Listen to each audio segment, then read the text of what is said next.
All right, let's dive into a pretty provocative argument. It's the idea that there's been a silent philosophical war waged for the very soul of the US Constitution.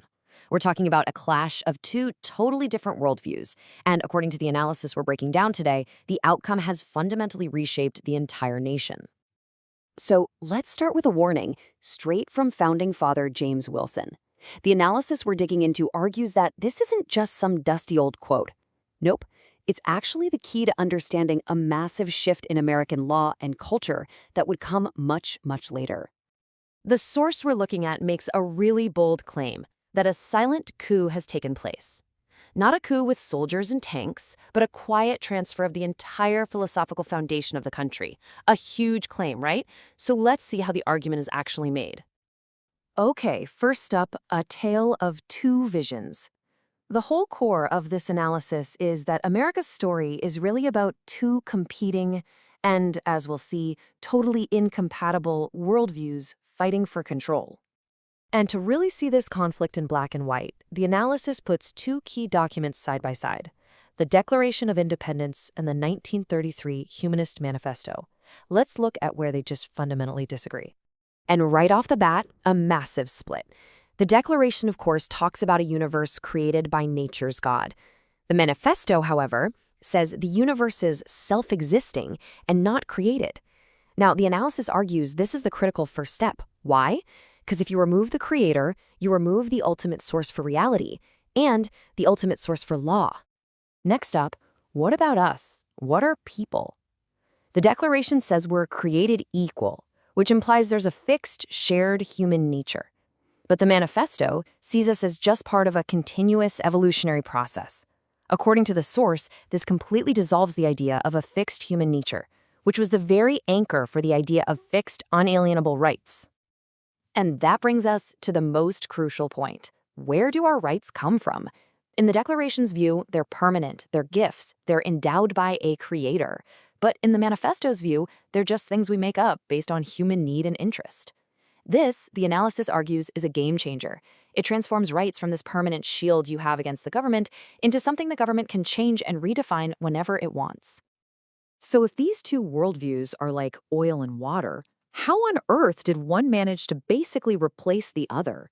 This gets us to the how-to part of what the source calls the silent coup. The source points to something it calls a constitutional blind spot. Think of it like this. The Constitution is an absolutely brilliant how-to manual for running a government. But it just assumes you already believe in the philosophy of the Declaration. Natural law, creator-given rights. It doesn't spell it out. And this created a huge vulnerability. It meant the structure of government could stay the same while its philosophical soul was quietly being swapped out.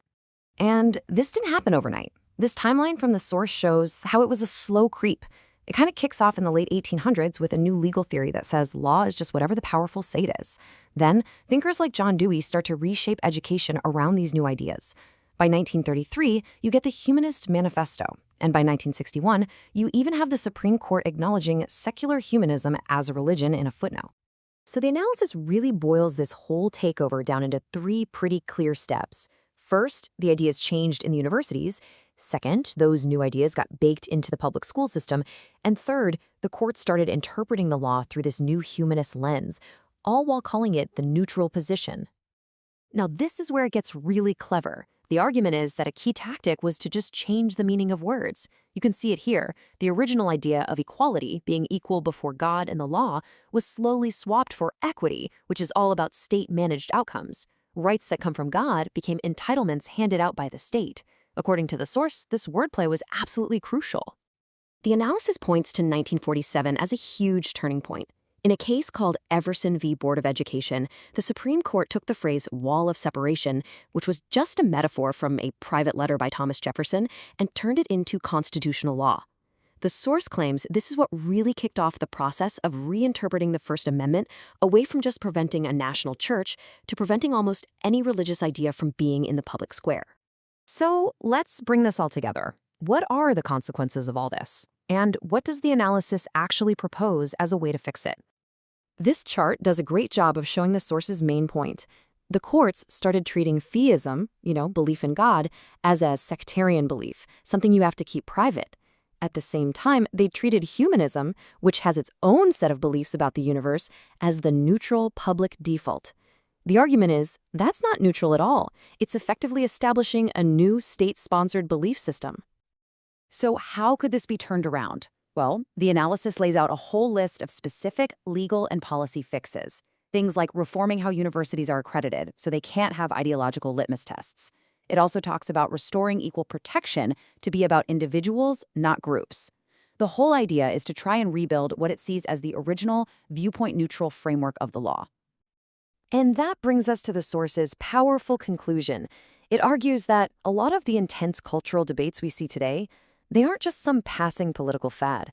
No, they're the logical, institutional end result of that much earlier, much deeper sovereignty transfer, the switch from a nation under God to a nation under the management of experts. And so, this entire deep dive leaves us with one final, really provocative question. Can the words in a constitution still mean the same thing if the entire worldview that gave birth to those words is gone? It's a question this analysis argues we really can't afford to ignore anymore.